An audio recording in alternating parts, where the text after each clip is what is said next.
भोर सुगंधित पुष्प खिले, जब व्रत का हो शुभ प्रभात। हरि का स्मरण कर भक्तजन, करे शुभ पारण का साथ। हरे कृष्णा। जया एकादशी का व्रत केवल उपवास नहीं है, बल्कि आत्म शुद्धि और भगवत प्रेम का एक पावन माध्यम है।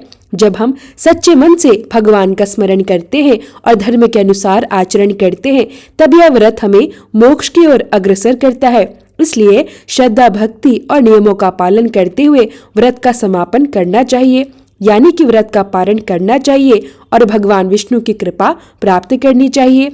जया एकादशी का व्रत न केवल पुण्यदायी है, बल्कि समस्त पापों का नाश करने वाला भी माना गया है। इस दिन जो भक्त सच्चे मन से उपवास रखते हैं, उन्हें व्रत का पूर्ण फल तभी प्राप्त होता है जब सही विधि और शुभ मुहूर्त में व्रत का पारण किया जाए। एकादशी व्रत खोलने से पहले यानी पारण करने से पहले कुछ विशेष नियमों का पालन करना अत्यंत आवश्यक होता है, ताकि व्रत का संपूर्ण फल प्राप्त हो सके। तो आइए जानते हैं ये नियम। सबसे पहला नियम है मंगल में प्रातः स्नान। सूर्योदय से पहले स्नान करके शुद्ध वस्त्र धारण करे और श्री हरि के समक्ष धूप दीप जलाकर व्रत पारण का संकल्प ले। दूसरा नियम है भगवान श्री हरि का पूजन। भगवान विष्णु को पंचामृत से स्नान कराए और उन्हें तुलसी पत्र, फल, धूप दीप, नैवेद्य, तिल और मौसमी फल अर्पित करें। इसके साथ ही गायों को हरा चारा, गुड़ या रोटी खिलाए। कुत्ते के लिए बिना नमक की रोटी या दूध रखे। चींटियों को आटा और शक्कर मिलाकर डालें। पक्षियों के लिए जल पात्र में साफ जल और बाजरा डालें। इस दिन अन्न, वस्त्र, तिल, घी, गुड़, कंबल और दक्षिणा का दान करना श्रेष्ठ माना जाता है। यदि किसी कारणवश आप दान न कर पाए या इतनी सामर्थ्य न हो कि इन वस्तुओं का दान कर सके, तो मन ही मन भगवान से क्षमा याचना करें और ओम नमो नारायण मंत्र का जाप 108 बार करें। दान किए बिना यदि कोई विवश हो जाए तो श्री हरि का नाम ही समस्त पापों का नाश करता है। इसलिए द्वादशी तिथि को अपने सामर्थ्य के अनुसार दान करने का प्रयास अवश्य करें।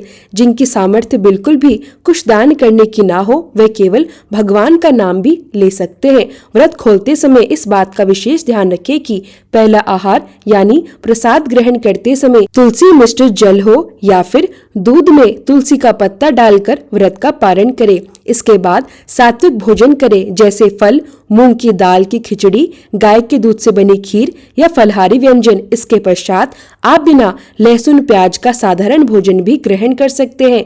व्रत पारण के लिए किसी वैष्णव या ब्राह्मण को आमंत्रित करके भोजन कराना अथवा गाय की सेवा करना अत्यंत शुभ माना जाता है। ध्यान रखिएगा कि व्रत का पारण हमेशा शुभ मुहूर्त में ही करना चाहिए, क्योंकि यदि पारण का शुभ मुहूर्त ध्यान में न रखा जाए तो व्रत का संपूर्ण फल प्राप्त नहीं होता। इस बार माघ शुक्ल पक्ष की एकादशी यानी जया एकादशी का व्रत 29 जनवरी दिन बृहस्पतिवार को रखा जाएगा।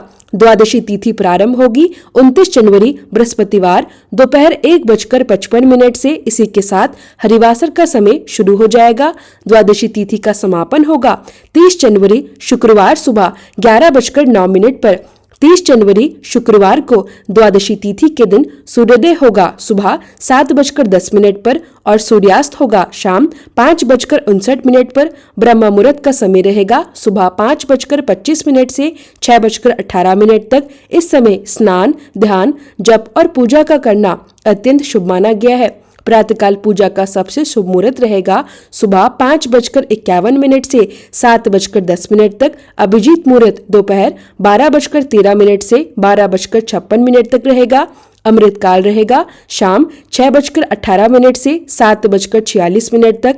राहु काल रहेगा सुबह 11:14 से दोपहर 12:35 तक। हरिवासर का समय समाप्त होगा 29 जनवरी बृहस्पतिवार को शाम 7:14 पर। जया एकादशी का व्रत 30 जनवरी शुक्रवार को सुबह 7:10 से 9:20 के बीच खोला जाएगा।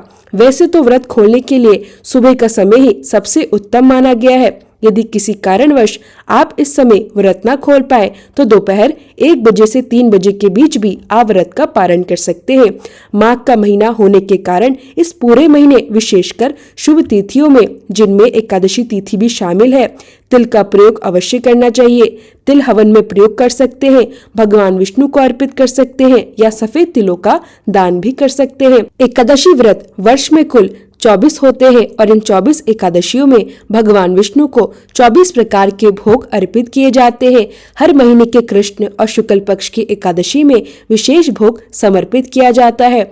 माघ शुक्ल पक्ष की जया एकादशी में भगवान विष्णु को केले का भोग, जिसमें तुलसी का पत्ता अवश्य हो, अर्पित करें। इससे मनोकामनाएं पूर्ण होती है। पूजा के पश्चात सच्चे मन से क्षमा याचना जरूर करें ताकि पूजा पाठ या व्रत में हुई किसी भी त्रुटि का दोष न लगे। हिंदू धर्म में तुलसी का अत्यंत महत्व बताया गया है। प्रतिदिन तुलसी दर्शन पापों का नाश करता है और तुलसी पूजन मोक्षदायिनी माना गया है। भगवान विष्णु की कृपा प्राप्त करने के लिए सर्वप्रथम तुलसी माता की पूजा जरूर करनी चाहिए। इसके बाद ओम श्री तुलसी देवे नमः इस मंत्र का उत्तर पूर्व दिशा की ओर मुख करके 108 बार जप करें। इससे तुलसी माता के आशीर्वाद से जीवन की सभी बाधाएं दूर होती हैं और मनोकामनाएं पूर्ण होती है। यह थी आज की वीडियो। आशा करती हूँ आपको पसंद आई होगी। यदि अच्छी लगी हो तो वीडियो को लाइक करें और कमेंट बॉक्स में तुलसी माता की जय अवश्य लिखें।